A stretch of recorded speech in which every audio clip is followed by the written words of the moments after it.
So thank you all for coming. My name is Zack Glick. I'm a principal security engineer at Relic, focusing on product and now a little bit enterprise IT security. And this talk is about how to read between the lines of a breach notification. So a little bit of background on myself. I've been in the defensive side of the industry for 10 years now. Spent time with Dell Secureworks and then a chunk of time with Amazon Web Services. I was in incident response for the web services side of the cloud, built out the Hong Kong AWS region, redesigned the security for that, and then was also the lead security engineer for the Coordinated Vulnerability Disclosure Program. So I had a lot of time working with security researchers, both on writing their responses and looking between the lines.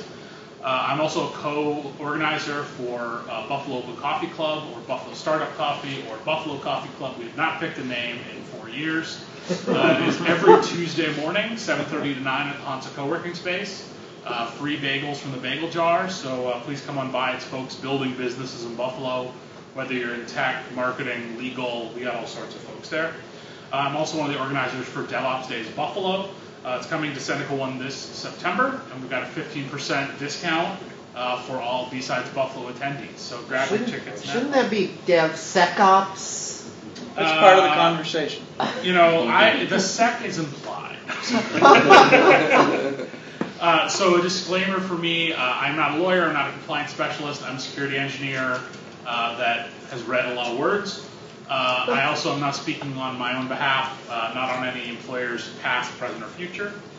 And this talk is given in the spirit of HugOps. So this is the principle that anybody can have a bad day, anybody can have a breach. We're not here to make fun of individuals. We can make fun of companies, but not the people behind them. And so we're going to start with reading between the lines. Yeah. Genius. Yeah, I can. That's all I needed to hear. That's all I need to keep going. So why do companies write breach notifications? Understanding motivation, just like in any other form of attacker or any other action that you take care of in corporate America, you want to understand the motivation. The big thing a company's trying to do is control the narrative. If all you see is the headline that says X company got breached, you're going to have a negative reaction. And so really what they're trying to do is control the narrative and make it seem like it's not as bad as it was. Until you find out that it is as bad. We're going to read between the lines. I will go back to my demo slide. So that's why we have to read between the lines. They're not necessarily going to give us the information that we need as defenders to launch our own investigations. Or unfortunately, as consumers, sometimes to protect ourselves. They also might run into some issues where any statement they make, in America, they are likely to be sued over said data breach. So any statement they make is going to be part of the official record of that lawsuit. So we'll talk about who the players are in the room. You might have the CEO making the final approval of the text. You probably will have PR. Probably will have a crisis communication shop. You definitely will have a lawyer. You might have outside counsel. You probably will have the team that owns the asset that was compromised. You might have security management, and it's highly unlikely you'll have the actual incident responders in the room. So the technical nature of what comes out, it's going to be more funneled through a public relations and legal aspect rather than the technical. Also, depending on the jurisdiction of the data, as well as where the company's located, they might have some legal and regulatory requirements to make a public statement. Or when they make a public statement, that might kick off a clock, and that just depends jurisdictionally. So what I want to start with is Okta. So Okta is an IDP for folks who aren't familiar with it. The previous talk in the other track was about Active Directory. Okta is a way of having users log in, set passwords, do MFA, all those sorts of things. It's also a SaaS vendor, so you don't run it locally. You have to trust Okta. And so when you're running a SaaS business, as having been a security engineer to a number of them, customer trust is the hardest resource to earn and the easiest one to spend. And so because of this, as soon as you notice a security issue at a SaaS vendor, you're starting to go into a trust deficit with customers, and you have to start earning it back. So this came out in March of 2022. There were a few other things that were happening around then. So the Russia-Ukraine conflict had just kicked off with Russia's invasion. CISA had launched their Shields Up alert. We were about 3 months away from Log4j. It had been a pretty rough 2021. Incident response teams were pretty burned out. And so what we started seeing on Twitter were screenshots claiming to be from Lapsus, which was a group that had breached Microsoft the month before, Samsung the week before, as well as another as Uber later in 2022, or earlier in 2022. And so security teams started seeing these screenshots that said Lapsus had super user access to this super user tool. Unfortunately, the only screenshot I have from that era is super blurry and you can't read it. I have it in an appendix if folks want to see it, but you started seeing this tool super user flying around. And so you've got a SaaS company that you have to trust. You can't run your own IR, you can't look at your own logs, you purely got to trust what they say. And so how does this communication start? So this is a tweet that the Okta CEO sent out. It was sent out at 4 a.m. Eastern time. Okta is a West Coast-based company, so they were definitely burning some midnight oil to get this out. It's a 2-part tweet, and there are a couple of things that we can learn from this. The other thing is that they also posted a blog post at the exact same time. We have to guess, because this blog post has no timestamp, it has no author, and it does not link to this Twitter feed. So I know from reading this blog post that these two texts are exactly the same. The CEO's tweet does not mention Lapsus in any way. The reason we know that is because the title of the blog post contains Lapsus. A pretty common thing that happens when you're writing security columns is you forget to include the title of the blog post or the subject line of the email. You'll spend hours writing this language, figuring out the right thing to write. You're about to hit publish and you realize you need a title for it. So in this statement, they make no mention of Lapsus, but in the blog post, they then go ahead and confirm it. This post does tell us a few things, right? So it confirms Lapsus's involvement in the event. It also gives us a very, very bare bones set of a timeline. So this is coming out in March, and they talk about January. So we can assume it's the January earlier in this year. So if all you as an incident responder have to go on, you can start looking at every Okta activity for every employee from January until the date this is public. And for a lot of us in the defensive community, this is where we kind of had to get going, right? Because our leadership, we outsource our employees' identities to Okta. And so that was where we had to start our investigations. It also gives us the indication that Okta doesn't think that it's still ongoing. And we know that the CEO is saying this from his Twitter feed. It's likely not him actually posting it, since it's a copy and paste of the blog post, but it's posted in his name. He would have to attest to that in court. You made this statement at this time, so we think it's over. So that gives us this rough timeline that we can work for. What the posts don't tell us, and part of this talk is also helping us as defenders write better communications. So especially if you're in the SaaS business, you want to understand what can your users do today to help themselves. So there's no call to action in the blog post. There's no indication of who wrote the blog post and when it was posted. In a security event, you are going to get new information, and hopefully you're going to be keeping your customers up to date, your users up to date. And if you don't timestamp your communications, they're going to be, oh, that blog post from the 22nd said this. No, it said this. And they're talking about 2 blog posts that you both wrote, but no one knows which one is the right one and which one is the more up-to-date one. It also doesn't tell what, in my opinion, is the most important thing in the early moments of an incident response, which is when the next update is coming. So if you put out a security notification that has very limited information, that's fine as long as you say, and the next update is coming in 4 hours. And you can use this technique whether you're talking internally to your boss during a security event or when you're writing publications for customers. It gives them the expectation that more information is coming, and so the fact that they have questions, that's fine because you promised them an update later. The big thing for incident responders, Okta, if you have hundreds of employees, you're going to have thousands of Okta events between January and March. So the more timeline information that you can provide helps incident responders focus their communication. So later in the day, we got a follow-up blog post. Now, I know it's later in the day because I went to the Okta blog and saw that chronologically this post came later. You can see this blog post does not have a timestamp. It also doesn't link to either the original tweet or the original post. And neither one of those two original posts got an update to say, hey, we put more information here. It has a timestamp now. They added it. Yeah, so this is an archive. Sorry, a lot of my screenshots are from the archive.org version. Okay. Thank you. And so my opinion when you're writing these security communications is one URL that you just update it and you just copy and paste the text above. That adds clarity for me. You will find a lot of communication staff that are unhappy with that, and so that's a discussion you can have when you're preparing for the event. So let's see what we can learn, what we can read between the lines from this event. So I pulled out some choice quotes. They say, the Okta service has not been breached, remains fully operational. There are no corrective actions that need to be taken by our customers. Now, we can learn a couple things from here, and we can also, there are a couple of the incident response cliches that are starting to come into this talk. So this first sentence is important. The Okta service has not been breached. So what does the Okta service mean?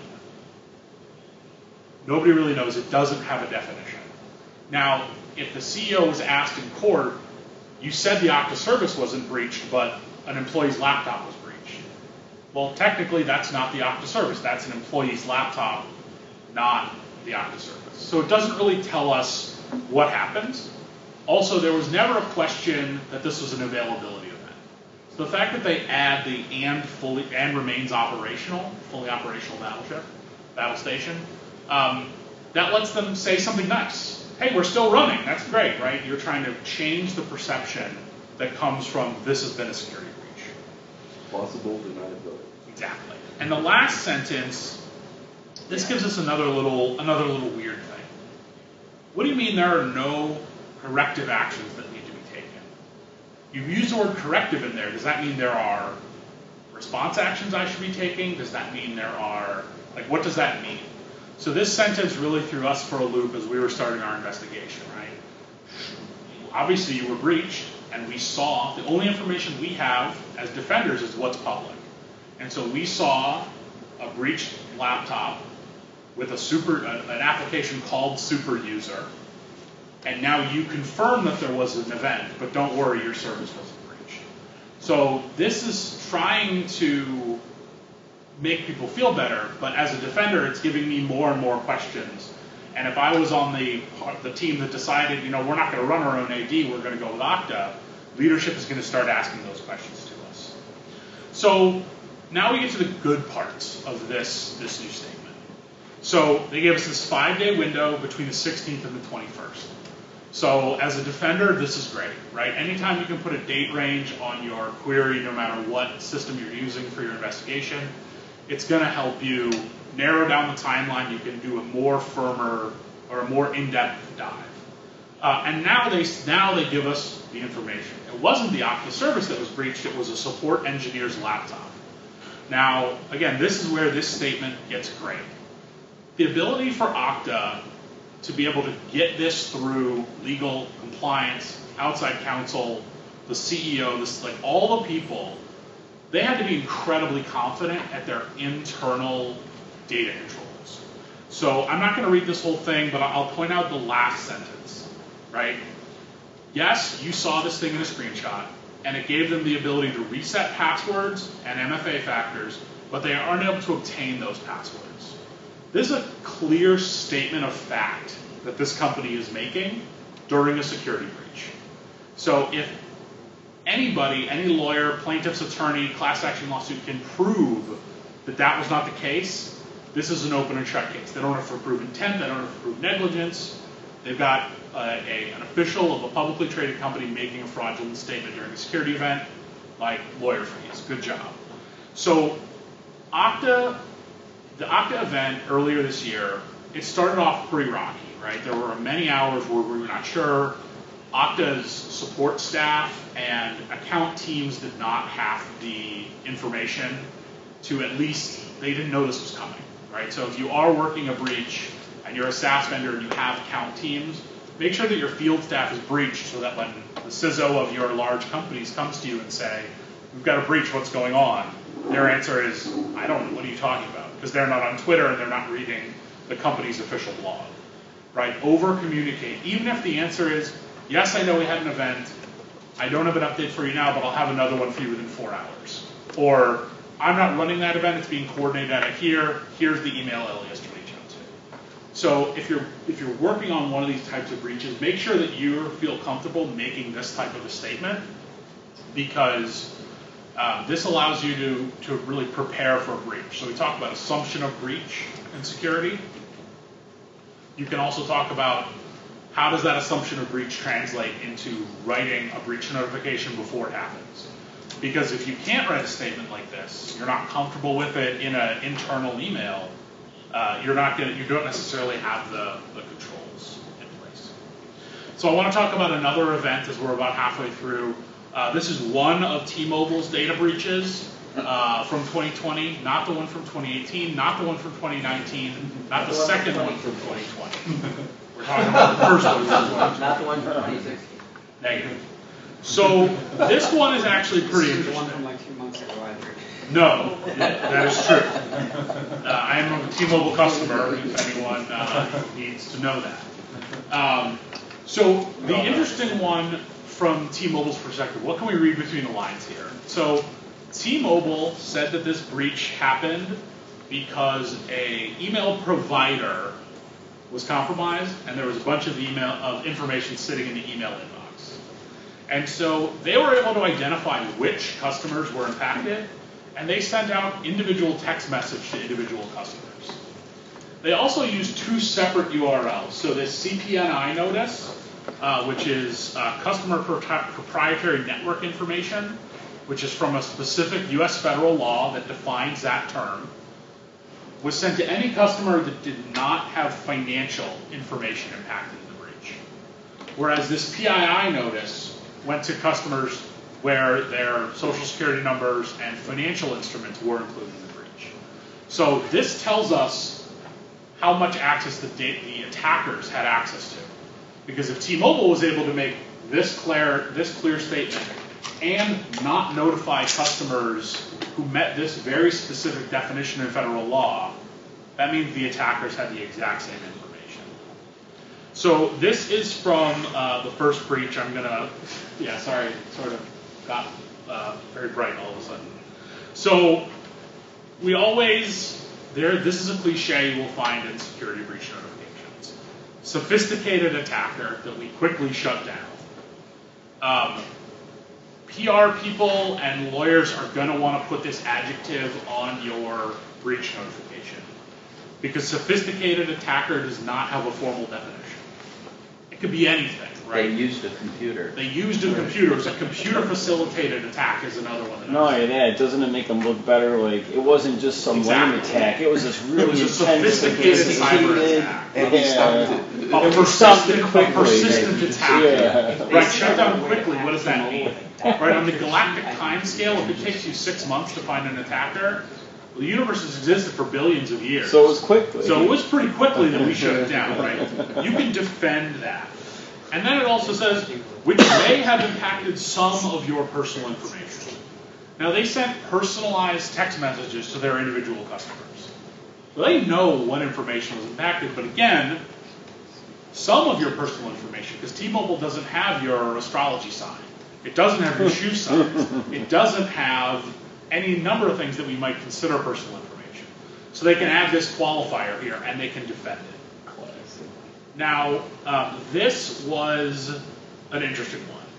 So they say there were government identification numbers, which is great, social security numbers, financial assets, as well as phone numbers and billing account information. And they say, now why is this information sitting in an email inbox, right? So we know from reading the data breach notification that they say a malicious attack against our email vendor that led to unauthorized access of employee email. And then in the notification it says there were phone numbers, billing, and account information. So this tells us something about T-Mobile's internal processes. It tells us that they are in the habit of storing and sending PII payment information via email. So I'm not a PCI compliance person. I don't think email is a part of their PCI scope.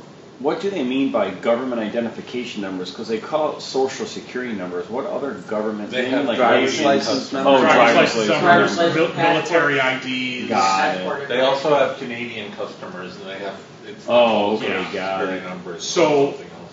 So this tells us a lot about the internal processes of T-Mobile, right? It doesn't say they gained access to the system where these were stored. It was they got access to an email box, and these were sitting in an email address. So this is the data breach that got sent to customers that did not have financial information impact.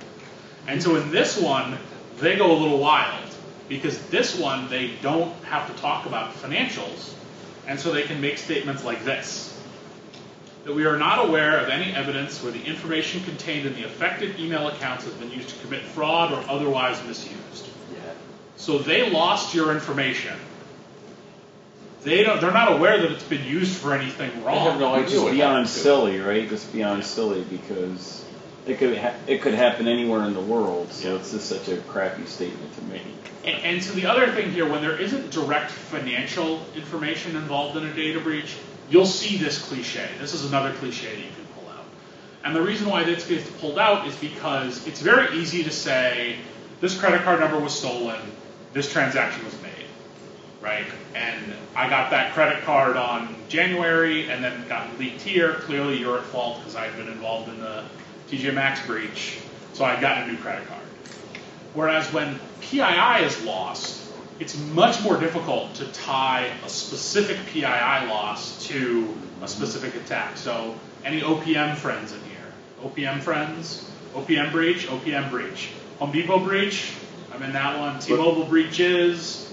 But, Yeah. PHI, No, because of the Target. compliance standard, Hilton. if you lose control of that data, you're still liable. That's the big thing. Yeah. Yeah. Well, so all our data is out there already because we don't have a federal data privacy standard that holds companies accountable for their poor protection.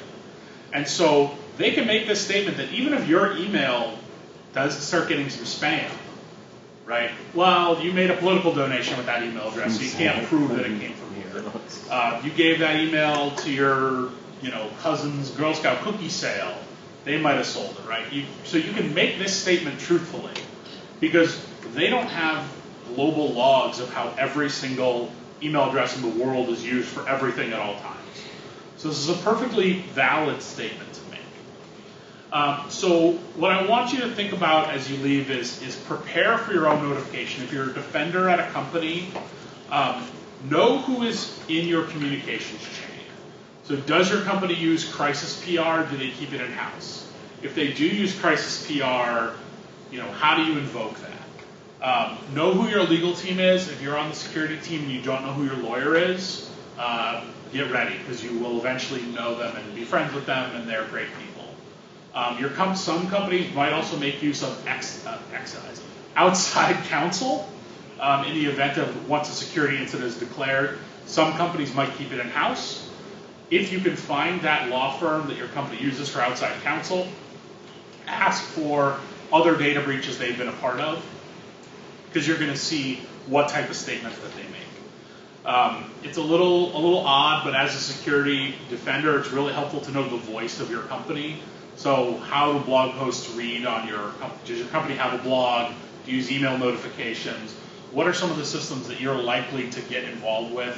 Again, and that's because if you're just going to send emails, make sure you write subject lines. If it's going to go on a blog, make sure you've got a title.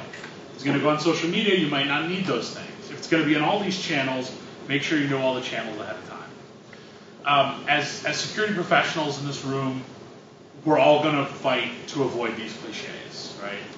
Your privacy and security are important to us. Terrible way to open a sentence, or a statement. It's always going to get put in there. see if you can be the advocate for real, useful, actionable, technical information. That Okta statement about what a support engineer can do is great. I'm impressed they got it in there. They have a great FAQ. If it would have come out the first day of the breach, they probably would have had a much better time. But include details that can help defenders launch their own investigations, even if it's just that minor timeline. Now, if you try to have this conversation ahead of, or in the midst of a data breach notification event, you're going to have a bad time, right? As a security engineer, one of the biggest things we bring to an event is calm. We bring soothing, that soothing pilot voice, right? You've all been in a plane that's, or maybe, or hopefully you've been in a plane that's felt a little turbulence, and you hear that fine Midwestern impersonation of Chuck Yeager come over the radio. Folks, a little bumpy there, but air traffic control is finding us some clear air. Don't y'all worry. If the pilot is not sure why the plane is bumping, you're going to have a bad day, right? You as a security engineer, security professional, you're bringing calm to this event. So if you can do this prep work ahead of time and you can say, look, this is the playbook. We don't use that phrase. Or, hey, I know we got to engage the crisis PR firm. I'm going to be their conduit. Now you can change the setup of who is in that room. Do you find that cybersecurity insurance agents are getting more involved in these announcements? Because I've seen that too in some mornings. If you can afford the cyber insurance policy that they're going to sell you, they might be involved, but a lot of companies are having trouble maintaining insurance because insurance companies, their whole business is taking your money and not paying you for things. And so cyber insurance is bad business to be in. I've seen that quite a bit now. Some organizations might engage, instead of, they might have cyber insurance, and that cyber insurance might come with outside counsel and an incident response firm as well. Right. It might be more of a package bundle. So think about how you're going to have a breach ahead of time. And sometimes when you sign a policy, I know there's clauses in there that says they will control that as well, that communication. So you also want to think about notifications that you're going to get from your own vendors. So most modern IT shops are using some form of a SaaS product, whether it's infrastructure in AWS or Azure, whether it's Slack for communications, Okta for identity. Figure out what the communications paths are from those vendors in the event of a data breach. Because the last thing that you want to have happen is your CEO, who is on Mastodon for some random reason, knows about a data breach before you. As a security team, when you control the narrative, you can say, yep, we heard about it, this is the chat, we're starting this investigation, thank you. As opposed to your boss getting a Slack message from the CEO and then being like, no, I hadn't heard that the center of all of our identity has been compromised, I'll get back to you. Right? They're going to be at that information deficit. So how are those posts going to come? Are they getting monitored by your SOC or NOC or on-call person? Also, do they have up-to-date contact information for you? So if you are suffering from, at a new startup, right, where the founder used their personal Gmail account to create the production AWS account, and that's the account with the most spend, any security notification on that account is going to go to your CEO's Gmail account. You're probably not going to have access to that in the SOC. So at AWS, you can set a security contact. Can you update the communication to be in a way that your SOC or NOC or IR staff are going to know that a notification came out? Another thing you want to engage with is, do you have contractual language? So some companies have a data breach addendum. Other companies will sign different types of clauses when they go with a SaaS vendor, that they will be notified in a certain number of hours, certain number of days for these types of events. That'll help you plan as a security team what type of events might show up and where that type of info might come from. Another great contact is, do you have an account manager at a SaaS provider? Now, they're not necessarily going to be in the loop on a security event. They might be, right, if the company is prepared for it. But at least it's a person that you and the security org know, right? Because when you're when the CEO wants an update from the CISO about this, you're going to want to be able to escalate on the vendor side, and at least if you know a single person's name, you can at least say that you're talking to somebody. So I thought this was funny as I was working on this talk. This is a Google Trends map of the word data breach. And if you'll notice, the number one is DC, followed by DC's, I don't know, bigger, second, smaller cousin, the DMV area. I don't know what Illinois is up to, but... Chicago gets breached a lot. Well, so the other thing is, Illinois also does have some pretty strong biometric protection laws. Yes. So they care about a lot. So this number is a 0 to 100 number of how, I'm going to read this. The number represents the search interest relative to the highest point on the chart for the given region and time. A value of 100 is the peak popularity for the term. So When did you do this? this is for the 12 months from last Wednesday to 12 months before then. So it would have been... It was, I'll bet Illinois was the Facebook suit. So it's very funny. If you extend this for 5 years to include the OPM breach, it's and then bam, right when the OPM breach happens, and DC is just blue. So it's so we're hoping that there might be some change coming.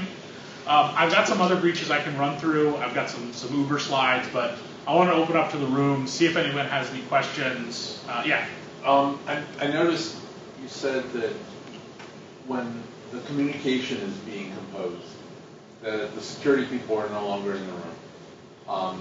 I've put in place, I don't know, probably close to a dozen incident response plans from ab initio now, and one of the things that we do when we constitute a team is we include all those people on the same response team. So is it your experience that the PR and the lawyer go off in a corner and say, get away, we're doing this? So the fact that you have an incident response plan is why you get to be in the room. Okay. Right? If a breach is, if it's the first time that this has happened and there's no plan, it's possible that, yeah, the legal and the PR people are just going to disappear and they might not know the security people. So you're not guaranteed to be in the room, especially because as the security staff, you're running the event. So my reflex almost is when I show up in a new organization, say, well, what's our incident response plan look like? And they say, our what? And I say, what? We don't have an incident response plan? Sit down. And, so that's the second thing I do. The first thing I ask is anyone using root AWS credentials? Then I ask about the incident response plan. So, but yeah, having a, right, like no plan survives contact with Don't put anything else up funny till I get back from the head. So no plan survives contact with the enemy. But at least if you have a plan, you have something to fall apart from, as opposed to just starting a chaos. So yeah, the question was, you know, have I seen incident responders not be in the room? It happens. They might not have, they might have, you know, the one tech guy at the company working on things. You just can't know. Hopefully the tech staff get to be involved, but if they don't have that plan in place, they just might not be there. And the one thing I saw at one company I was at, they had, not only did they have an incident response plan, but it was in a binder, in a book, because their premise was that if it was a sufficiently large incident, we may not have access to our computers, or we may have to turn stuff off. So by having it on paper, you know, all of the information written out with all of the contact phone numbers and everything in it, it was always 100% available. Yeah. Yeah, I mean, do you have your manager's cell phone number in a way that you can get to, so you can get to them on Signal when Slack goes down, right? Having, you know, this is extending more into general IR plans. Right. But yeah, having that call tree, having that phone tree, what's the backup? You know, if Slack goes down, we've got you know, Google Chat as part of our, you know, nobody uses it, but that's the next backup, and then we've got Signal as the like, backup after that. If your company is all VoIP, do you have a single dedicated POTS line someplace on the prem that can be used to contact you if your internet is down? Yeah. Yes, it's amusing the overlap, especially for SaaS companies, the communication principles between incident response and general outages. This is how it's sort of like, telling the customer if you don't know when something will be back up, and you know when they'll be updated, when things will return to normal operation. Yeah, so the statement was about there's a lot of similarity between an availability event and a security event, right? Providing unclarity, that's not the right word, a lack of clarity for customers about when the next update is going to hurt. Corey Quinn, who does a lot of work in the AWS space, has a newsletter / podcast, depending if you're a verbal or a reader, sorry, where he talks about the lies of a status page, and that if you're having an outage and your status page is green, right, that's you're losing, right, you're already in a trust deficit, and that's not going to help you re-earn it with customers. So, cool. Well, thanks everybody for coming. This was great. Happy to chat if anyone has any questions. I am Z1G1 in most places on the internet, except for Instagram. There's a Russian weightlifter who got that for me. So I guess hang out with him. He seems, I don't know. You still got 12 minutes. We still got 12 minutes. All right, let's talk Uber then. We've got time to talk Uber. So. So this is another thing that was attributed to lapsus. Now this one is fun. So they put this in their breach notification. This is the first time I've seen in a breach notification a second factor exhaustion attack as the way that they got it. So for folks who aren't familiar, there are apps that employees put on their phone, and then they get a pop-up notification that says, "Did you just try to log in?" And so Lapsus purchased the account that they used, so they purchased employees' username and password. And then they just kept trying to log in, hundreds and hundreds and hundreds and hundreds of times. And the poor employee's phone just kept, and eventually they just said, "Fine," and they said yes. And so that's how that got in. And so once they got in, they were able to move laterally inside and gained access to Google Apps and to Slack. And we were talking about Slack. I was talking about Slack with somebody. Yeah. Slack is great. Slack also is the brain of your entire company. And when someone has access to your brain that you're not used to, all sorts of weird things can happen. So Slack has automation. It's got chat history. It's got attachment history. It's got channels that you can join. And they may soon have ChatGPT. Yeah. And so that was in September of 22. Then in December of 22, they had to announce a second one. So they made it 3 months. And so unfortunately for them, this was another lapsus event. And they got caught in the crossfire of a downstream breach from this IT vendor, Techtivity, thank you. A word I had not said out loud before writing this presentation. This was your classic, we had an S3 bucket full of stuff type breach. So again, Corey Quinn, an S3 bucket negligence award. You would have thought they would have learned from 2016. So Corey, if you're watching this, he does have a physical trophy that he claims he has sent to companies that have earned the S3 bucket negligence award. So tell your friends about that. So this is the Techquivity post. They have hired a pen testing firm. So don't worry. What? They brought in a pen testing firm to look at it. So after the breach, they have hired a third-party pen testing firm. No, I'm reading the words. I Yes. just can't process why they would do that. So this is the thing. The words are true. They have done that. It doesn't help in any way. But they have, in fact, done this thing that they have said that they are going to do. But again, for people that aren't experts in the area, that sounds great. It sounds cool. cool. They Yeah, It's like if I had someone to breach us again, but they just see that and go, "Oh, that sounds good." It sounds like if I had a battery fire in my electric car, I would then go look it up in Consumer Reports to see if it was one of the better models or Yeah. not. Exactly. So the other one that's interesting is the incident is ongoing. They've notified some customers. They have taken steps to ensure that the situation is No, contained. say the investigation is on, not the incident. Yeah. The investigation, sorry, you're right. And so, but they do make these nice factual statements, right? Again, so when we look at a breach notification, what can we learn from it?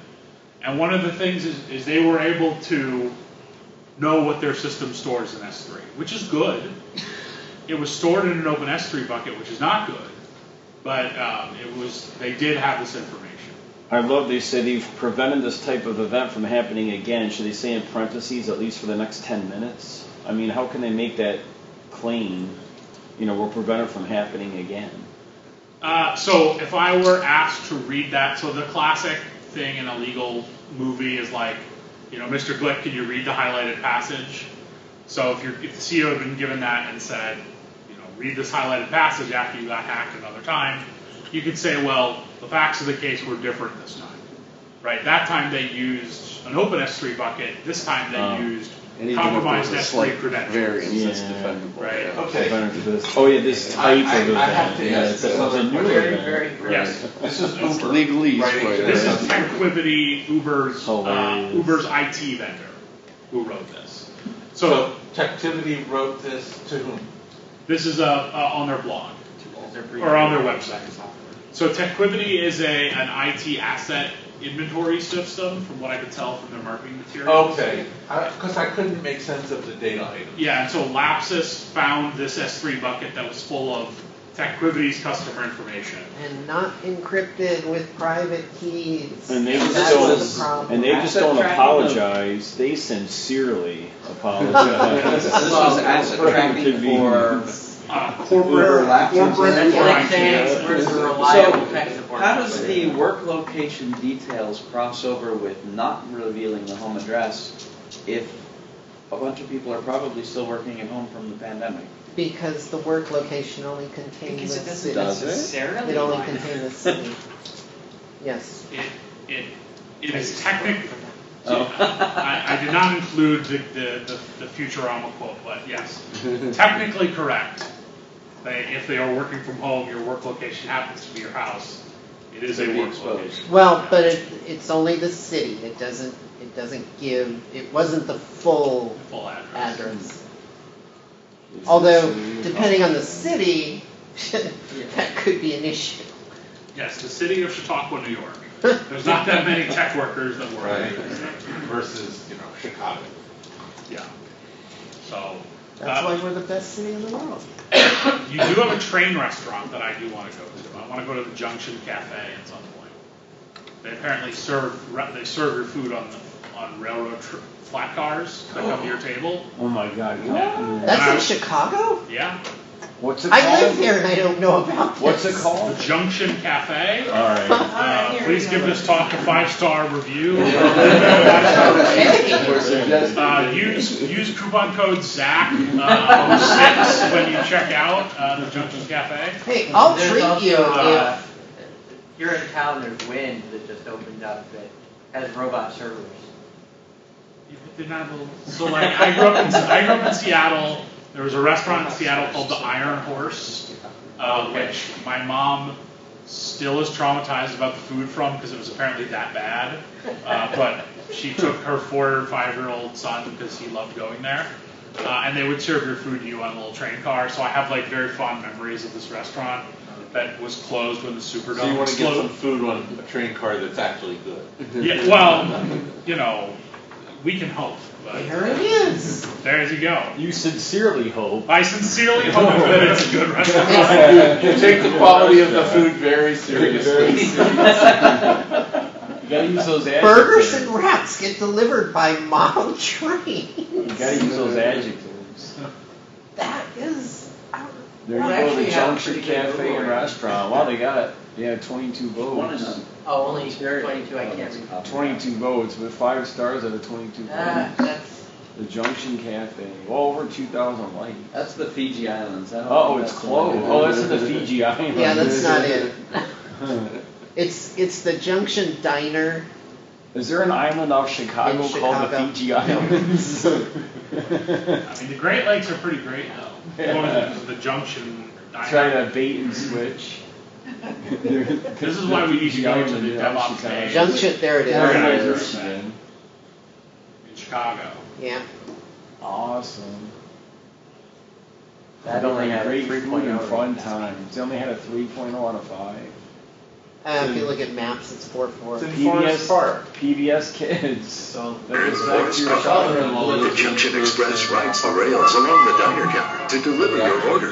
Kids of all ages are entertained by a train table, light up train village, coin-operated engine. The menu has a wide selection of homemade options for diners of all ages. The Junction Diner on Madison. Oh my God. Thanks everybody for coming. All right.